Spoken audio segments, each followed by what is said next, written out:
I, 23M, have been together with my fiancée, 22F, for almost 5 years now, engaged since January 2023, and she's the first person I've ever had a romantic relationship with.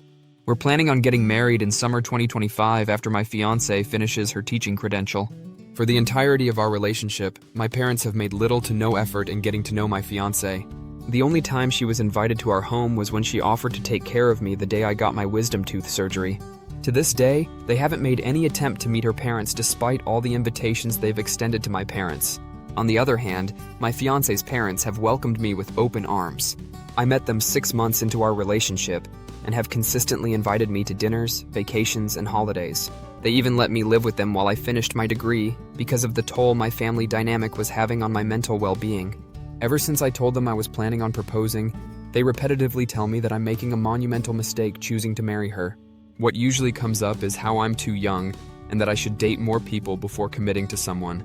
They even try to gaslight me with conspiracies of why she's marrying me, saying things like, her parents might be coercing you with their wealth to marry their daughter, she's just using you to live out her fairy tale wedding, and you just give her everything she wants and as soon as you stop, she'll leave. Every time I ask them to back up any of these things, they always respond with, you just don't see it. Also, because my parents are Catholic, they are upset that I live with and have sex with someone who I'm not married to, and that her parents are okay with it. It's almost always brought up whenever they try to deface my fiancée and her family. What confuses me the most is that my parents, through everything else, have always been supportive of me. They always tell me that they love me and that they want what's best for me. Our dynamic has improved drastically since I was in college, and I enjoy coming home to visit them.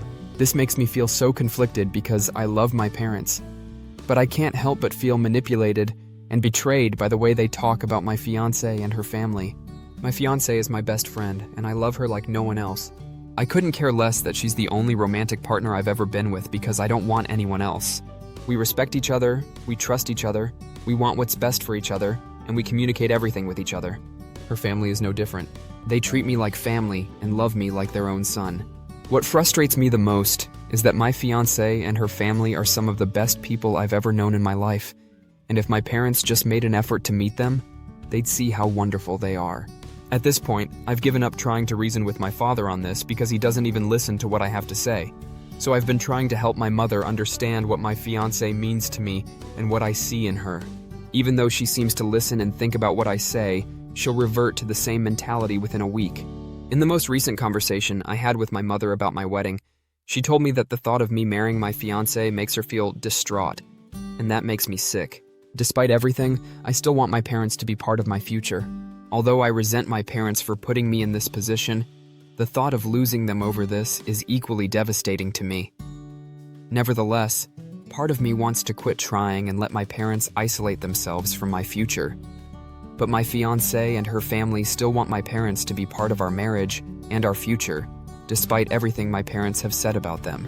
As I begin planning my wedding with my fiancée and her family, this eats at me every single day. Part of me feels like I haven't tried hard enough to change my parents' perspective to justify cutting them out of my future, so I keep trying. At the same time, every day I spend with my family makes me feel guilty for loving people who say and feel such heinous things about my soon-to-be wife and in-laws. I don't know what to do. Shortly after I made the original post, I decided to set a boundary with my parents. I told them that I couldn't continue to tolerate their baseless attacks on my fiancée and her family, and that until they were willing to put in some effort to change their perspective, I would be halting any and all contact with them for the sake of our own peace and happiness. Understandably, my mom was distraught to hear this from me. My dad didn't really acknowledge it. My grandma, mom's side, continued to help me reconsider the way I was handling this because my mom was having a really hard time dealing with this. After about a month of no contact, my fiancé and I tried to reevaluate the situation and agreed that it would only be healthy to pull back the boundary for my mom if she was willing to approach my relationship with an open mind. These were our expectations. 1. My mom had to get together with my fiancé and I. 2. My fiancé had to be openly invited to family events. 3. My mom had to meet my fiancé's mom over the course of about 6 months. My mom was able to meet all of these. My mom and my fiancé were getting along superbly well, beyond what I expected. My fiancé was coming to family gatherings, and my extended family thought she was lovely, as I expected because she's awesome. And we had a lunch where my mom got to meet my fiancé's mom. Despite everyone being pretty nervous, that also went very well. Through all of this, despite my mom feeling a bit better about my fiancé, she has been slow in coming around to the idea of me getting married. She's made a lot of progress though, so it's something we've been understanding of. The only thing left to do was to get my dad on board. I knew that would be tough from the get-go, but I was expecting my mom to help guide his perspective as she developed her own. With 2.5 months until the wedding, I decided to visit my parents and touch base with my dad about how he's feeling in terms of my relationship and getting married. I communicated to him that even if he wasn't fully on board yet, filling the gap with trust instead of fear would be the healthiest thing for everyone, including himself, and that we wanted everyone to celebrate with us on the day we got married. He was quiet and clearly holding back anger. My mom decided to try and communicate his concerns to me, and we got into a bit of a heated discussion. I reiterated the fact that they would never truly know everything that was going on in my relationship, and that the only way for our family to stay strong was to fill the gaps with trust, not with fear. When I added that I learned this from my therapist, that's when my dad snapped. He told me therapists don't care about anyone, and that the one and only therapist he went to compared him to Satan. I tried to be respectful, but he just cut me off and began going on a tirade which was as arguably worse than any conversation we had in the past about my relationship. You can probably guess how the conversation went, so I'll just lay out some of the crazy shit he said. I was a moron when I was 24, and believe me, so are you. You don't have a clue what you're doing. You two have had it easy being together during and since COVID. You didn't have enough hardship to test the relationship. You both never had other options. I don't know her parents, and I don't care to ever know them. As you can probably guess, I was furious. I was about to walk out, but I decided to try one last thing. I told my dad about a time I had made my brother feel bad about how he wasn't doing enough to better his life and his mental illness. I told my dad that even though I was coming from a place of love, I was hurting my brother, and that I apologized dearly to my brother when I realized this because all I could do to help was to be there for him and be optimistic for his future.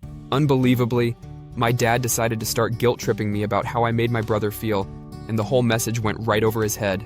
At that moment, a light bulb went off in my head. I always knew my dad was a narcissist, but I never really knew it until now. All his life, he had emotionally manipulated and scorned everyone in his life whenever they tried to confront him on something he did wrong. I was wasting my time, my emotional well-being, and harming my relationship, all for nothing. I got up, grabbed my keys, opened the door, and said, "Mom, if you want to come to the wedding, come to the wedding. Dad, I hope that the next time I see you is when you're in a casket." I slammed the door with the intention of breaking it, walked out to my car, and dipped. Right after, I went to my fiancé's parents' house where my fiancé and her mom were drinking wine and having fun. I tried to pretend everything went all right, so I didn't ruin their night, but my fiancé read right through me and I broke down. I told them my dad wasn't allowed to come to the wedding anymore, and I told them everything that happened. My fiancé's parents felt so horrible for me. They consoled and reassured me that I was like a son to them, and that they have always been so happy their daughter has a guy like me. Despite how awful these last few days have been, my fiancé and I have never been stronger. I told her that I was putting her first, and that it was time for us to look forward to this wedding and the future we're building together. I told her that I am not going to let anyone treat her like this anymore, and that we didn't need anyone's permission to choose the life we set out to build together. My therapist has been helping me to heal and grow from this in the best way possible. I am cutting ties with my dad, and I am sticking to it. Not out of the hatred I felt that day, but out of the compassion and respect I have for my soon-to-be wife and soon-to-be in-laws. If he wants to make amends, then it's on him to do that. Not me. My fiancé is my soulmate. We are and will continue to be happier than we've ever been by continuing to respect, love, and support each other till the very end. And we aren't going to slow up for anyone who doesn't see or want the same for us.